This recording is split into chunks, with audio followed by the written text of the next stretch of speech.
Yes, I was thinking of the Hope Center just the other day, and I was thinking of the privilege we had of serving God there. He's just a wonderful God, and what He's given us, and the opportunities He's given us to serve, and the people that came in to see us, people I'd never seen before in my life.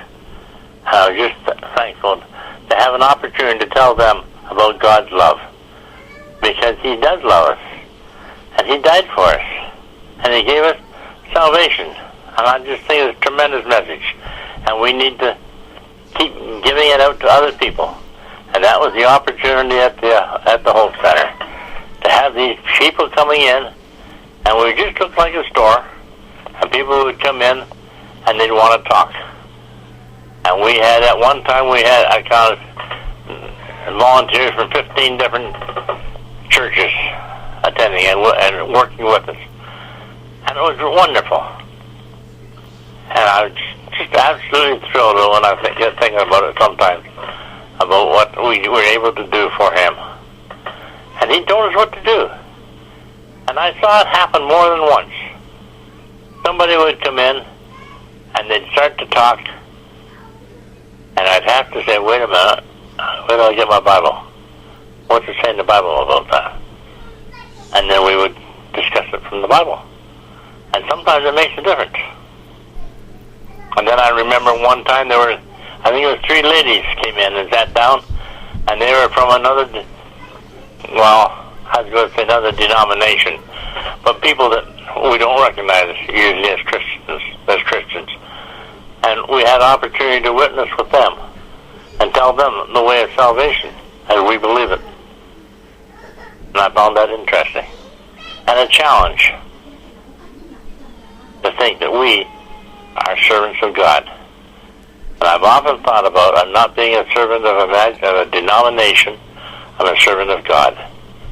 And that's the way I see it there at the Hope Center. That's what we are. We're messengers and servants of God.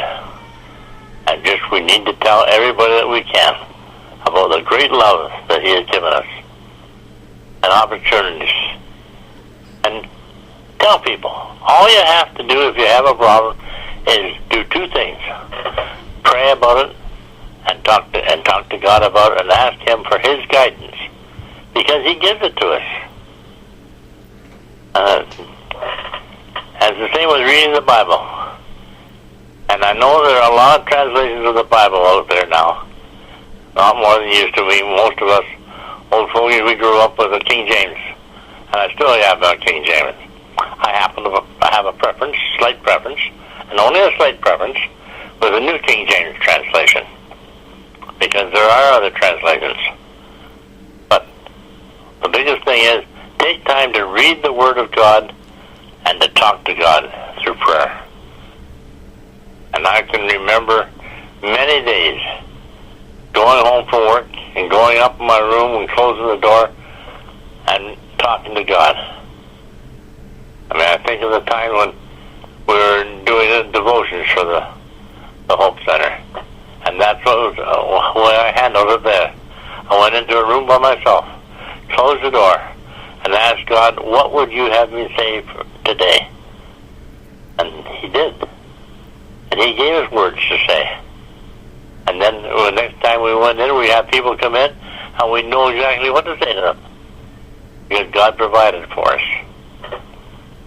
And it was just a wonderful life. Serving God. And now I'm an old man. I can't get out. I don't get out at more anymore. I can't do much of anything anymore. But I can still read my Word, the Bible. I can still do that. I can still pray. I can still talk to God. And He still gives me messages. It's amazing sometimes. I think a thought come into my mind, and then all of a sudden, somebody comes in and starts talking to me about that thought that I had. It's just amazing, the relationship with God. And then all we have to do is have a relationship with God, and He keeps your life straight. And the younger you start, the better it is, because you got a long life. You could have a long life ahead of you, and keep in touch with God. ask Him to guide you. I often think of my own life, and I just look at it just the other day. And my wife and I, we've been married 65 years now. And I remember when we got married, the minister that provided the authorization and the marriage, he said, may they always remain sweethearts for their lives. And here we are, 65 years married, and we're still sweethearts. I look at her and I think, and when we go down in the dining room where we're living now, there may be 80 people down there. And I can look around and I think, this is my sweetheart. Nobody else. It's mine. God gave her to me. And she said yes. And here we are. It's just as happy together as we were 65 years ago. So there's something to think about. And what we need to do and continue to do. I feel sorry for people like Dorothy, whose husband died. I mean, we can't do anything about that. We don't know, because the Bible tells us it's appointed unto man once to die. And only God knows that. We don't. So we don't have to worry about death. We don't have to worry about life. God gives it to us. And all we have to do is know that God is available for us to talk to at any time, no matter what we're doing. Whether we're out in the ice playing hockey, or whether we're driving a car, or whether we're laying in bed trying to get to sleep. God hears us, and we can talk to Him at any time. And make a habit of doing that. I think now my activities are very limited now, but I can, when I go to bed at night, I can think over the people that have contacted me and asked me to pray for them. Whether they're missionaries, like my one son is a missionary in Africa, and he'll ask me sometimes to pray specifically for something that's gone wrong or not working right for him. Or I have another thought as a granddaughter. She phoned not just a short time ago, and she is in the ministry now. She's married now, so she's older and she's married, and she's in the ministry in the universities now.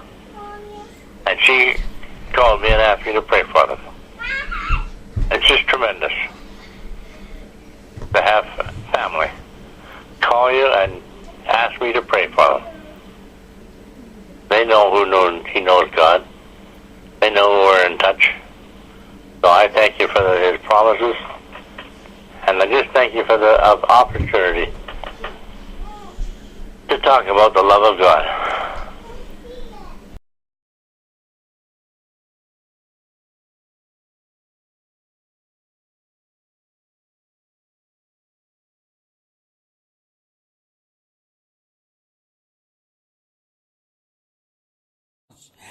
Happy anniversary at the Hope. I'm gonna come back one of these days. I'm alright. The body, who cares? As long as your spirit is strong. I wanna sing, oh God, sleepy I will trust Him. I shall then come for His gold. For I know that He still liveth. I can feel Him in my soul. Merry Christmas.